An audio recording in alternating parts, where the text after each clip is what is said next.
Hi, Charles Cherney here with The Real Deal, episode 14. And today's question is how long ought one look at homes before making an offer? So, the answer, in my view, is you should look as long as is needed to buy the right home. Well, what does that mean? It means that you have looked and found a home that meets your needs, that's in your price range, and is in a location that works for you. Now, look, we can begin this discussion by agreeing there is no perfect home. On some level, compromise is part of the process, right? You have a list of specific requirements and a wish list, and you can't get everything in your search. It's just not humanly possible to find the perfect home. But if in your search a contender emerges that meets most of your requirements, is in your price range, and in a location that works for you, it likely is a home that you can consider making an offer on.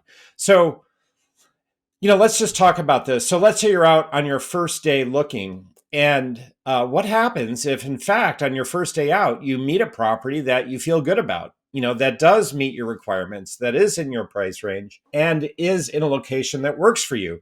Some people just cannot bring themselves to make a decision right off the bat. They feel like they need context, that they have to see more homes to know that the decision they're making is the right decision. I would say in a situation of this sort where something special that you like emerges on the first day you're looking, depend on your experienced buyer's agent for guidance. The agent will have seen many homes and will have context that perhaps you lack as you're new to the market, and can tell you, what the likelihood is that you're going to find something similar to this if you keep searching.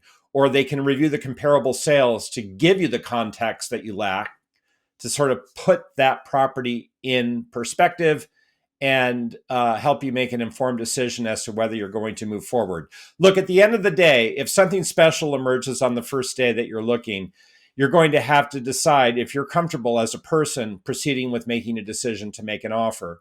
But again, I have found as an agent that I can help buyers with that decision should it emerge that quickly. Well, what if in your search, if it continues beyond the first day and you're still out there searching and looking at homes, what if you find what you feel is the right home and you make an offer, but it's not accepted?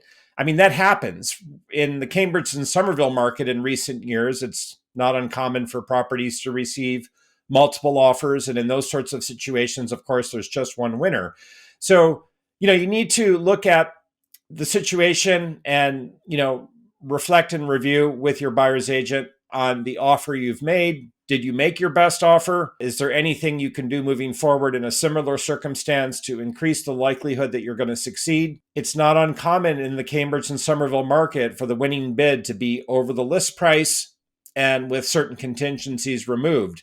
So, that's not to say that's going to be the kind of offer you make or are wanting to make, but you want to look at the situation and see if you can learn something from it as you move forward in your search. And then another question that can come up is, what if you're running out of time? It may be that you're relocating from out of state and you need to be in a place by a certain date.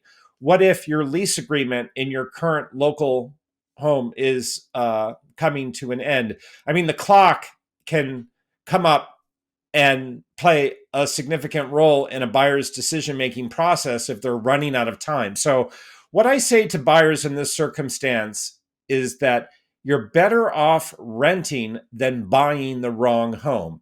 Look, we can appreciate compromise as part of the process. And it may be that you need to recalibrate the location you're open to for your search. It may mean rethinking your price range. It may mean rethinking your specific requirements. Maybe you decide in a perfect world, although you want 3 bedrooms and 2.5 bathrooms, there's a place for sale that has 3 bedrooms and 1 bathroom that you could make work. Look, it may mean that you need to be flexible, to be open to compromising, or to considering opportunities that you didn't consider earlier. But at the end of the day, you don't want to buy the wrong home and make so many compromises that you end up not being happy with the home you've purchased, and regret it and wish you hadn't done so. So I always say to buyers, look, in the larger scheme of things, you're better off renting if you can't find a worthy contender that you're prepared to bid on, And in my career, I have had that happen to some clients who then, from their rental, continue the search and find the right home that works for them. Look, there's no way you can predict exactly how long your search will take. In my experience, it's not uncommon for buyers to be in the market to find a home to buy for 2 to 3 months. Yes, there are some that find that perfect home on the first day or in the first week. And then there are others still searching, 6 months into their search. It's always a different journey for each and every buyer. But those who succeed are committed to the process, focused on their specific requirements, prepared to be flexible as need be, and who draw the line at some point and aren't simply going to buy for the sake of buying. They know that an informed decision for a home that's right is better than just making a decision to buy something. Those are decisions that buyers don't ultimately feel good about. I have had the good fortune to help many buyers over the years find and buy the right home, and I welcome the opportunity to connect with you to be of service in your search. Reach out at any time by text, telephone, or email. My name is Charles Cherney, and I'm here to help you. Be in touch.